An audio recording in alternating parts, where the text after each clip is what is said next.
आज हम बात करेंगे मिट्टी की जो पीएच होती है उसका घटने बढ़ने पर हमारे पोषक तत्वों पर क्या प्रभाव पड़ता है। आज हम उसके बारे में बात करेंगे। सबसे पहले हम जान लेते हैं कि मिट्टी की जो पीएच है वो सामान्य कितनी होनी चाहिए।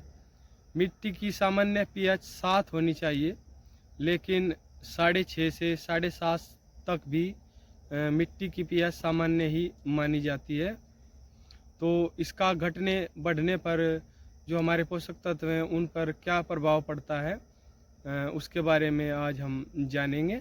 सबसे पहले हम बात कर लेते हैं फंगस पर। हमारी मिट्टी में फंगस लाभदायक भी होती है और हानिकारक भी। दोनों प्रकार की फंगसें हमारी मिट्टी में पाई जाती हैं।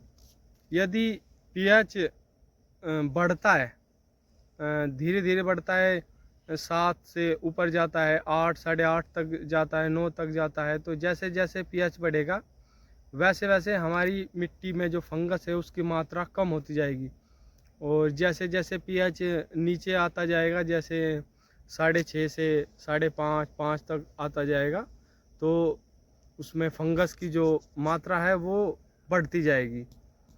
अब अगला जो हम बात करेंगे वो बात करेंगे जीवाणु। जो मिट्टी में जीवाणु होते हैं, एक्टिनोमाइसीज होते हैं, जो माइक्रोब्स होते हैं, उनका पीएच के घटने बढ़ने पर क्या प्रभाव पड़ता है।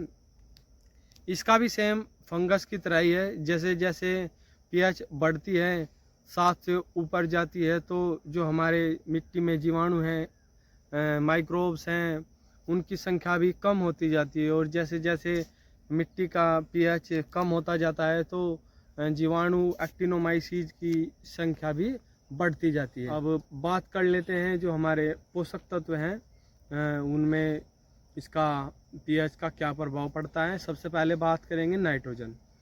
नाइट्रोजन जैसे जैसे पीएच बढ़ता जाएगा वैसे वैसे नाइट्रोजन की मात्रा भी मिट्टी में बढ़ती जाएगी।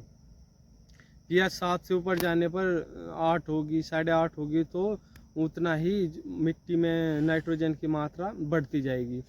अब बात कर लेते हैं फास्फोरस की। फास्फोरस बिल्कुल उल्टा है।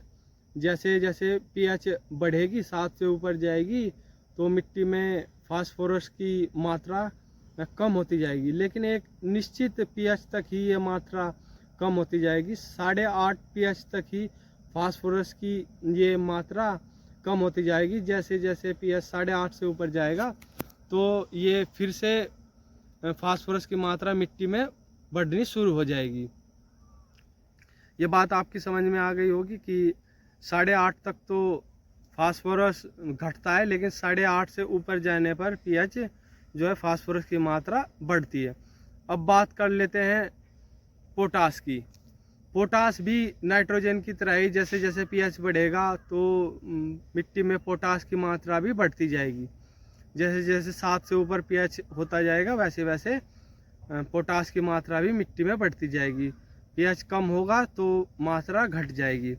अब बात कर लेते हैं कैल्शियम मैग्नीशियम की। जैसे जैसे पीएच बढ़ेगी तो कैल्शियम मैग्नीशियम की मात्रा भी बढ़ेगी, लेकिन एक निश्चित पीएच तक ही ये बढ़ेगी। 8.5 तक ये बढ़ेगी। 8.5 से ऊपर पीएच जाने पर ये घटनी शुरू हो जाएगी। अब बात कर लेते हैं सल्फर की।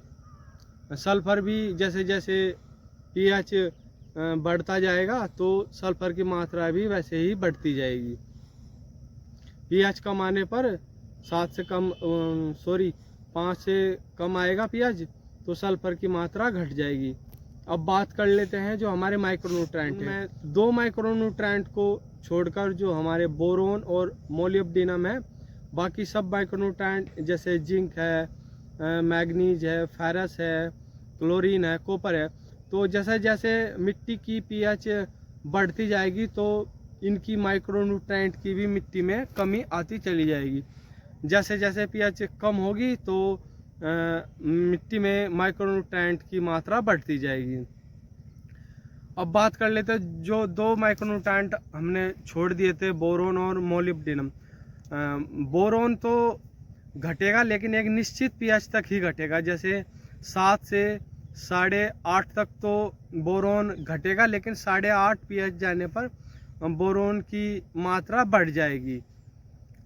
लेकिन जो हमने पहले माइक्रोन्यूट्रेंट का बारे में बताया, उनकी मात्रा घटती जाएगी पीएच बढ़ने पर, लेकिन बोरोन 8.5 तक ही घटेगा, उसके बाद बोरोन की मात्रा बढ़ती चली जाएगी। अब बात कर लेते हैं मोलिब्डेनम। मोलिब्डेनम बिल्कुल नाइट्रोजन की तरह ही पीएच के साथ साथ ये भी इंक्रीज होता चला जाता है, बढ़ता चला जाता है। जैसे जैसे मिट्टी में पीएच की मात्रा बढ़ती जाएगी, वैसे वैसे मोलिब्डेनम भी बढ़ता चला जाएगा। तो आशा करता हूँ आपको ये वीडियो जानकारी अच्छी लगी होगी। जानकारी अच्छी लगी हो तो लाइक करना, चैनल को सब्सक्राइब करना। धन्यवाद।